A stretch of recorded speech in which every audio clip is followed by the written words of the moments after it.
Here my students, today I am discuss about the higher secondary HS level examinations block A. The first question অসমীয়া মাধ্যমেতই কম যে খালি ঠাই পূৰ কৰা ইয়াত তোমালোকক এনেকুৱা এটা কোৱেশ্চন দিছে যে 0.1 মল পানীৰ সমান সমান কিমান অণু গতিকে এটো আমি ক'ব লাগিব 6.022 into 10 to the power 22 তাৰ নেক্সট এটা কোৱেশ্চন দিছে গ্লুকোজৰ আণবিক সংকেত হল এনেকুৱা কিন্তু ইয়াৰ আণুভৱিক সংকেত কি গতিকে ইয়াৰ আণুভৱিক সংকেত হল CH2O তাৰ নেক্সট পাউলেৰ নিষেধ নীতিটো লিখা গতিকে এটো অলপমান তোমালোকৰ কিতাপৰ পৰা লিখি লবা তাৰ নেক্সট সৰ্বাধিক বিদ্যুৎ ঋণাত্মক মৌলটোৰ নাম দিয়া ফ্লোৰিন তাৰ নেক্সট দিছে AC অণুৰ বান্ধনী মাত্ৰা উল্লেখ কৰা বান্ধনী মাত্ৰা হল 0 তাৰ নেক্সট এটা কোৱেশ্চন তোমালোকক কেনেকুৱা ধৰণৰ দিছে যে এমোনিয়া আৰু হাইড্ৰক্লোৰিক গেছৰ মিশ্ৰণ ডেন্টলৰ আংশিক চাপ সূত্ৰ মানি চলে এটো নচলে দিস ইজ দ্য ফলস তাৰ নেক্সট পেজ লৈ যাম তাৰ নেক্সট এটা কোৱেশ্চন তোমালোকক দিছে যে এটো কেচিৰ মান এটো কৈছে যে কেপিৰ মান কিমান হ'ব এটো এটা নিউমেৰিকেল হয় অংকটো অলপমান ডাঙৰ হ'ব সেই কাৰণে কৰি দিব পৰা নাই তাৰ নেক্সট কোৱেশ্চন লৈ তোমালোকে মন কৰা যে প্ৰদত্ত IUPAC নাম লিখা এটোৰ নাম হ'ব 4 মিথাইল পেন্ট 2 ইন তাৰ নেক্সট কোৱেশ্চন টো এনেকুৱা ধৰণৰ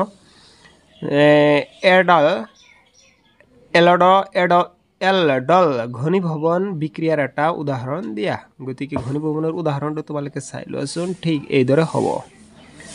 গতিকে তোমাৰ এনেকুৱা ধৰণৰ বিক্ৰিয়াটো হৈছে ইয়াত ৰিঅ্যাকশন এনেকুৱা ধৰণৰ সোডিয়াম হাইড্ৰক্সাইডৰ উপস্থিতিৰ ৰিঅ্যাকশনটো হৈছে ৰিঅ্যাকশনটো এনেকুৱা ধৰণৰ ভিডিওটো ভালদৰে চাই লবা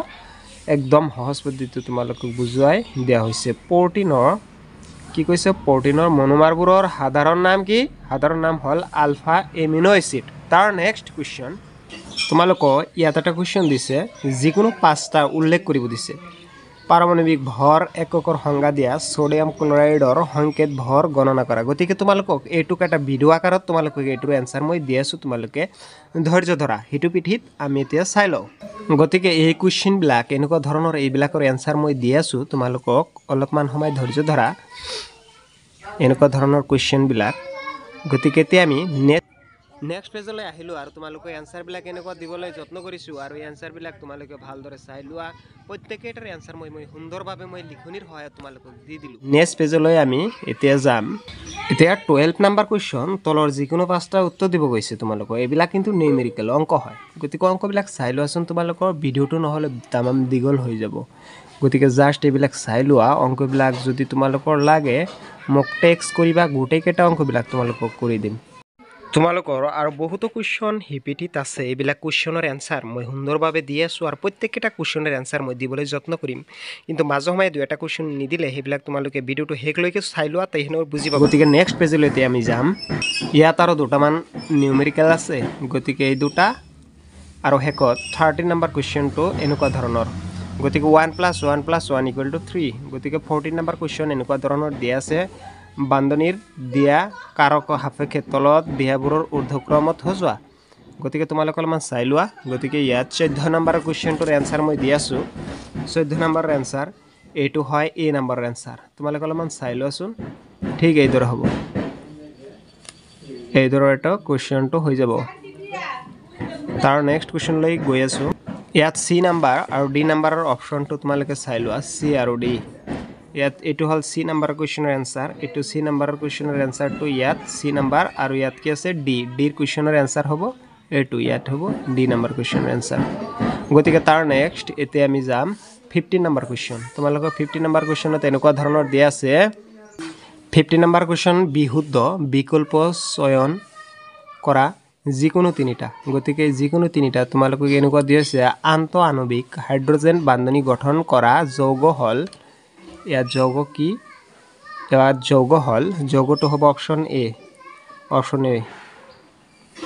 ও নাইট্ৰোফেনল তাৰ নেক্সট কোৱেশ্চন লৈ আমি এতিয়া যাম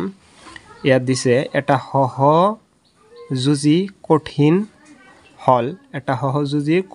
হল এটোৰ অপশ্যন হ'ব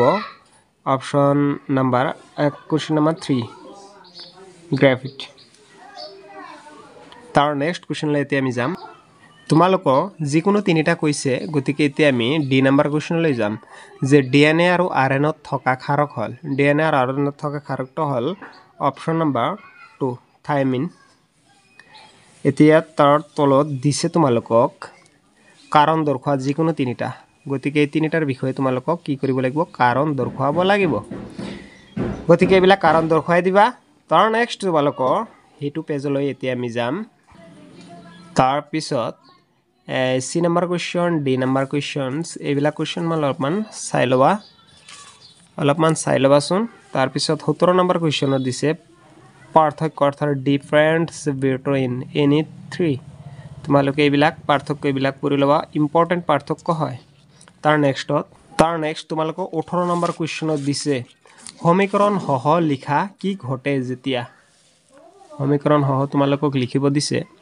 গতিকে এইবিলাক তোমালোকক মই অলৰেডি লিখি দিছো ইয়াত অপশ্যন নাম্বাৰ তোমালোক অলপমান চাই লোৱাচোন যে ইয়াত এ বি আৰু ডি লিখা হৈছে এ বি আৰু ডি লিখা হৈছে গতিকে অলপমান ধৈৰ্য সহকাৰে চাই লোৱাচোন এ বি টো এনেকুৱা ধৰণৰ জাস্ট তোমালোকৰ কুৱেশ্যনটো ইমান দীঘল কৰিব পৰা নাই জাস্ট সৰু কৰাৰ কাৰণে এনেকুৱা ধৰণৰ এ বি টো চালা আৰু ডি নাম্বাৰ কুৱেশ্যনটো এইটো হয় ডি নাম্বাৰ কুৱেশ্যন গতিকে ডি নাম্বাৰৰ এনসাৰটো দিয়া আছে এইটো ডি নাম্বাৰৰ এনসাৰ এতিয়া তাৰ নেক্সট 19 নাম্বাৰ কুৱেশ্যনছ কোৱা হৈছে যে এনেকুৱা ধৰণৰ কুৱেশ্যন চমুটকা লিখিব দিছে চমুকৈ উত্তৰ দিয়া চমুটকা নহয় জাস্ট উত্তৰ দিব দিছে গতিকে 19 নাম্বাৰৰ যিকোনো পাঁচটা দিছে হয় না পাঁচটাৰ মাজত তোমালোকক ইয়াত এনসাৰ কৰিবলৈ দিয়া হ'ব যে লা সেটেলিয়াৰৰ নীতি লিখা লা সেটেলিয়াৰৰ নীতিটো হিমানি ষ্টেটমেন্টটো ডাঙৰ হয় এই কাৰণে এইটো লিখিব নাই যে পটাছিয়াম ক্লোৰাইড অক্সিজেন 4 তাৰ মানে ইয়াত এইটো এটা একেলগে দিছে ইয়াত ক্লোৰিনৰ জাৰণ সংখ্যা উলিয়াব লাগিব ইয়াত 7 + 7 তাৰ নেক্সট তোমালোকক ইয়াত দিছে এটা শূন্য ক্ৰম বিক্ৰিয়া হাৰ দ্ৰৱকৰ একক উল্লেখ কৰা দ্ৰৱকৰ একক হ'ল মল লিটাৰ ইনভাৰ্স সেকেন্ড ইনভাৰ্স তাৰ নেক্সটত ডি নাম্বাৰ কুৱেশ্যন দিছে পৰমাণুৰ কেন্দ্ৰৰ নিউটন তাৰ পিছত দিছে পৰমাণুৰ কেন্দ্ৰত নিউটন নথকা পৰমাণু এটাৰ নাম দিয়া এইটো হ'ব hydrogen this is the hydrogen তাৰ নেক্সট পেজলৈ এতিয়া আমি যাম যিকোনো পাঁচটা দিছে কিন্তু ইয়াত মাত্ৰ আমি কেইটা কৰিলো ইয়াত আমি চাৰিটাহে কৰিলো তিনিটা এটো নকৰিলো এটা দুটা তিনটা কৰিলো আৰু দুটা মান আছে হেতু পেজত গতিকে এইটো পেজত আমি আহি ললো ই নাম্বাৰত এইটো কি হ'ব ইয়াৰ ধাতুৰ আয়নৰ যৌগৰ যোজ্যতা সংখ্যা হল গতিকে এইটো এটা বাহিৰ কৰিব লাগিব ইয়াৰ যোজ্যতা সংখ্যা হ'ব তোমালোক অপচনটো বাহিৰ কৰি লবা SIX 6 অৰ্থাৎ 6 লিখি দিলে হৈ গল তাৰ নেক্সট এইটো IPC নামকৰণ কৰিব দিছে ইয়াত নামকৰণ কৰিব দিছে গতিকে এইটো এটা অলপ তোমালোকে বহাই লব লাগিব ভাঙি লিখিব লাগিব ভাঙি লিখি তোমালোকে এইটোৰ আনসাৰ পাবা 1 মেথক্সি propane sorry this is the not correct 1 methoxy propane এইটো হ'ব কারেক্ট গতিকে এইটো আমি ভাঙিছো অলৰেডি তাৰ নেক্সট তোমালোকক চমুটকা দিছে এইকেইটাৰ পৰা চমুটকা লিখিবা যিকোনো তিনিটা চমুটকা লিখিলে হৈ গল টেন্ডেলৰ প্ৰভাৱ এইটো হল টেন্ডেল ইফেক্ট গতিকে এনেকুৱা ধৰণৰ হ'ব তাৰ নেক্সট এতিয়া আমি নেক্সট পেজলৈ এতিয়া আমি যাম নেক্সট পেজলৈ তোমালোক এনেকুৱা ধৰণৰ দিয়া আছে ইয়াতো দিছে সংজ্ঞা দিব দিছে এইটো হল তোমালোকৰ এনভায়ৰনমেন্টাল কেমিষ্ট্ৰি দিস ইজ দা পৰিবেশ ৰসায়ন ইয়াৰ পৰা তোমালোকৰ এনেকুৱা ধৰণৰ কোৱেশ্চন বিলাক আহে জাস্ট ইয়াত সংজ্ঞা দিব দিছে ধলি জীৱবৰ্ধন গধুৰ ধাতু এসিড বৰষুণ তাৰ নেক্সট এইটো পেজত কৈছে হেউজ গ্ৰহৰ প্ৰভাৱ মিনামাতা বেমাৰ তেজস্ক্ৰিয় প্ৰদৰ্শন তাৰ পিছত তোমালোকৰ 23 নম্বৰ পৰিবেশ কি বুলিলে কি বুজা পৰিবেশ তাৰ নেক্সট কোৱেশ্চনলৈ মন কৰা এতিয়া আমি হিভিটিত যাম চাই লও PPT তোমালোকৰ আছে ৰাসায়ন আৰু উদ্যোগ গতিকে ইয়াত দিছে সংজ্ঞা দিব দিছে সংজ্ঞাবিলাক এনেকুৱা ধৰণৰ হয় তাৰ নেক্সট চমুটুকা এনেকুৱা ধৰণৰ এইবিলাক চাই ল'বাচোন ভিডিঅ'টো যাতে ডাঙৰ নহয় সেইকাৰণে একদম সৰু কৰিব খুজি আছোঁ তাৰ নেক্সট তোমালোকৰ পেট্ৰ ৰাসায়নিক দ্ৰব্য কি ইথানিক গতিকে ভিডিঅ'টো ইমান সময় চোৱাৰ বাবে ধন্যবাদ গতিকে তোমালোকে ভিডিঅ'টো সাবস্ক্ৰাইব কৰি লাইক এটা কৰি দিবা হায়াৰ সেকেন্ডাৰী লেভেলৰ ষ্টুডেণ্টছ তোমালোকৰ পৰীক্ষা ভাল হওক তাৰে কামনা কৰি ভিডিঅ'টো ইমানে সমাপ্ত কৰিলোঁ ধন্যবাদ